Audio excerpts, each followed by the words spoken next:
This video is going to be kind of different from the rest of my videos, as it's pretty much just me ranting and being annoyed. But like, I've heard this just so many times, and I think it's one of the stupidest talking points, and just really is a surface level statement that's meant to be like, oh yeah, you know, we talked about the Raptors, we said something about them for 5 minutes, but it's been the same point that's echoed across like every single podcast, every single time the Raptors are brought up, and I don't even think it's a really valid or smart point to bring up. So the whole idea that the Raptors have lost so much value and the team has bled so much talent with no guys coming back in since the 2019 championship is the idea that's constantly get tossed out there when talking about how the Raptors have been such a stagnant and disappointing team. And while I think the Raptors have been a stagnant and disappointing team since the 2019 championship, not in the most part, but just the last couple of seasons, I don't think it has anything to do with the perceived quote-unquote talent walking out of the door and nothing coming back in. A lot of the times when people are talking about the perceived talent that's left since the 2019 championship, it is Kawhi Leonard, Marc Gasol, Serge Ibaka, Kawhi Leonard, and Fred VanVleet. With Kawhi Leonard, I don't think anyone is surprised that he was left. I don't think anyone was surprised at the time. I understand why losing him, because we traded DeMar DeRozan and Jakob Poeltl for him, who's now back on the team, is losing talent and losing value, not getting anything back in return. But we also won a championship. We got everything that we could have out of that single year, and I don't think anyone was expecting us to get him back or really, like, you know, re-sign him. He wanted to go to LA. He was going to go to LA, and that would happen. Yes, it is. It does hurt to lose him, but, like, one, Yak's back on the team. He didn't really do anything. Like, yes, he got better as an individual player, but it's not like the Spurs accomplished anything with him and DeMar on the team. DeMar is still, like, as good. Maybe he's better than what he was when he's with the Raptors, but he hasn't done anything that's been like, oh, man, I wish I had DeMar DeRozan on my team. Like, he hasn't led any team deep in the playoffs. Anytime he's been in the playoffs, he's played under his normal regular season stats, and he got destroyed by the Bucks in, like, the 2021 playoffs. So, like, or 2022 playoffs, I don't really care that we, like, don't have those guys. Yeah, it hurts from, like, a talent or, like, name value perspective, but I don't really see the value really in losing those types of guys when we got the championship out of it. The next guy people bring up is Marc Gasol, who was 35 in the 2019-20 seasons following the championship, and he only played 44 games before going down with a massive hamstring injury that sidelined him for the rest of the regular season till it was postponed for the COVID year, and then he came back for the bubble and the playoffs, where he played absolutely horribly. He put up 6 points, 4 rebounds, and 2 assists in 21 minutes, shooting 39% from the field and 18% from deep. Let me give you a little bit of context. I think most people understand or remember, but up until this point, the Raptors finished the season as the 2 seed and made the second round of the playoffs. So the whole idea of, oh, well, they should have traded him during the regular season for some value or for some talent doesn't make sense because we were playing good. And then he played absolutely horrendously in the playoffs, put up 6, 4, and 2 on terrible shooting splits. How is losing a guy who's 35, just about to turn 36, who had a terrible playoff showing, any value out the door? I don't think losing Marc Gasol in the 2021 offseason is the Raptors losing value. He had negative value. The team that he signed with was the Lakers, which he signed to a minimum deal, and then he had to get shipped off with a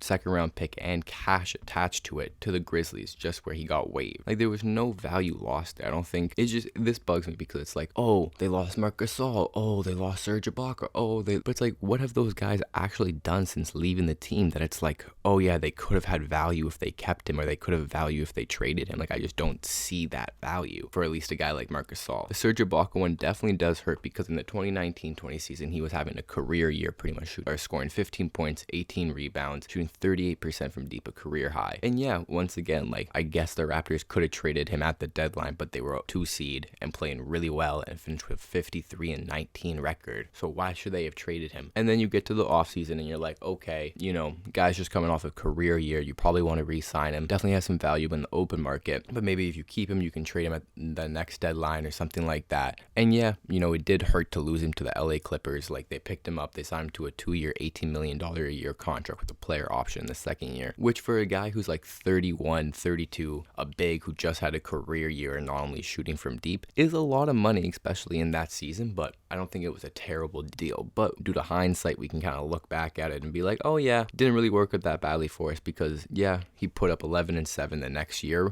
but he only played 44 games before he had a major back injury, which sidelined him for the rest of the year. Then he came back for the 21-22 season after having a surgery, and he just wasn't the same. Like, he got traded to the Bucks after 35 games with the Clippers, and then he only played 35 games with the Bucks from 21-23. So it's not even like he had one good year after he left the Raptors, where I guess we should have traded him or should have signed him to a deal. But if we had signed him to a 2-year, $18 million a year contract, that would just been dead money. He only played 44 games, got injured, and then was terrible the next year. That would have been dead money on our books, and the Clippers had to attach him to some random 4-team trade just to get him off the team. And then once he got to the Bucks, he played pretty much no minutes and was terrible. Got traded to the Pacers and then was waived by the Pacers shortly after that. Maybe at the time there was some real value to be had for a guy who was just coming off a career year, but at the same time, it's like 31, 32-year-old big, had a career year shooting from deep, could deal with some major injuries, did deal with some major injuries, and then fell off very steeply. Once again, it's like, would he have been any better with the Raptors? Would we have gotten any real value out of him? And for guys like the media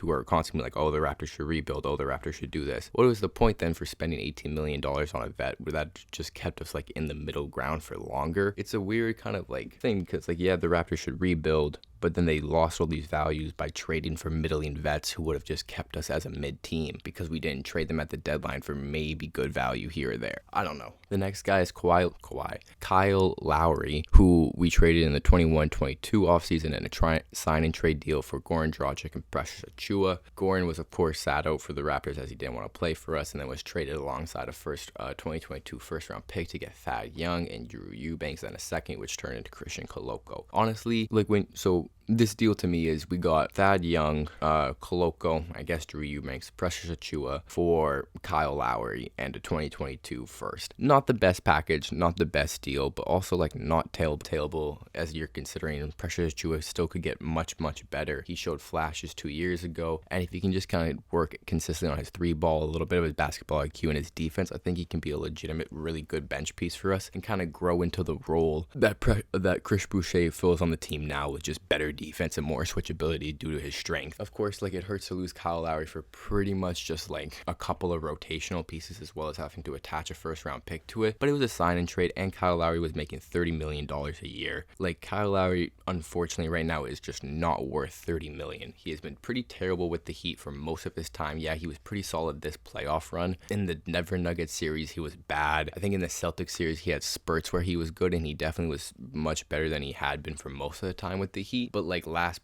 2 playoffs ago, he was bad. The regular season, he was bad. So it's like, was Kyle Lowry worth that amount of money? I don't think so. Is losing him for like not any picks and stuff bad, I guess, but we still did a sign and trade where we got what I still think is a promising young player in Precious Achiuwa, who I think has a real upside. So I don't really view this as like a terrible mismanagement of talent, but then media pundits will be like, oh, well, you lost Kawhi Leonard, Marc Gasol, Serge Ibaka, Kyle Lowry, only for Precious Achiuwa. And it's like, I guess, but that Precious Achiuwa is also attached to Thad Young, also attached to Christian Koloko, who was a legitimate rotational piece for us for some time last season when we had no big. So I don't know, like, this trade I still think needs to play out. If Precious Achiuwa ends up leaving the team for nothing in return, then this is terrible talent management. If Christian Koloko and Thad Young are just absolutely dog next year and we never see them again play, bad talent management. But right now, I can't really say this is bad talent management, as they got 2 prospects back in return, and Thad Young legitimately did help the team when he was traded for originally, and I think has provided like a solid vet leadership to the locker room. So I don't know, I don't really see this as bad talent management. Not elite, but not terrible. The last guy who we have to talk about is Fred VanVleet, who just signed a 3-year, $128 million a year contract with the Rockets, or $128 million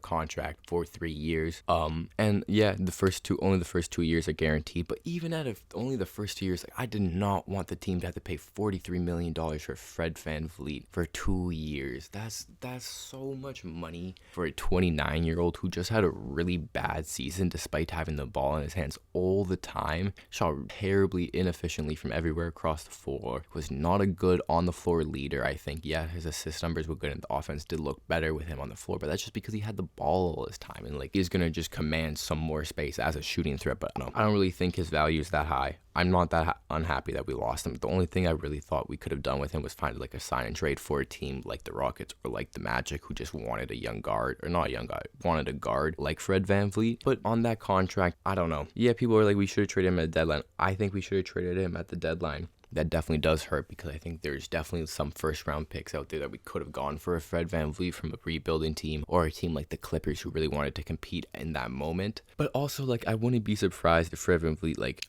unfortunately takes a pretty massive step back next year with the Rockets and just does not live up to that contract value. I don't think he ever will, but I wouldn't be surprised if that contract ages really, really poorly. And overall, when I'm looking at this entire, like, the Kawhi Leonard, Fred VanVleet, Fred VanVleet, Kyle Lowry, Marcus Gasol, Serge Ibaka, I don't think they've done an amazing job managing that talent loss. I don't think losing Marcus Gasol was really a loss. I don't think losing Fred VanVleet is as big of a loss that people are making it out to be. I think the team's going to be fine. Yeah, they're probably going to be worse, but the team needs to be worse before they can get better. So I'm kind of happy in that direction, as it forces this team to get younger and give guys like Scotty, Gary Trent Jr., OG more on-ball reps. Seeing what we have with guys like Gary Dick, maybe Malachi Flynn will still get legitimate playing time now. I don't know. I think this was the right move, losing Fred. Losing Marcus Gasol, as I said time and time again, not an L to me. Losing Serge Ibaka off of a career year, definitely poor talent management, but it didn't make any sense to trade him during the season, and he got offered a pretty nice deal and then got hurt, so I don't really see that as that big of an L. And the Kyle Lowry situation is still yet to be decided. If Precious Achiuwa hits and stays with the team, then I'm thinking it's a W. So yeah,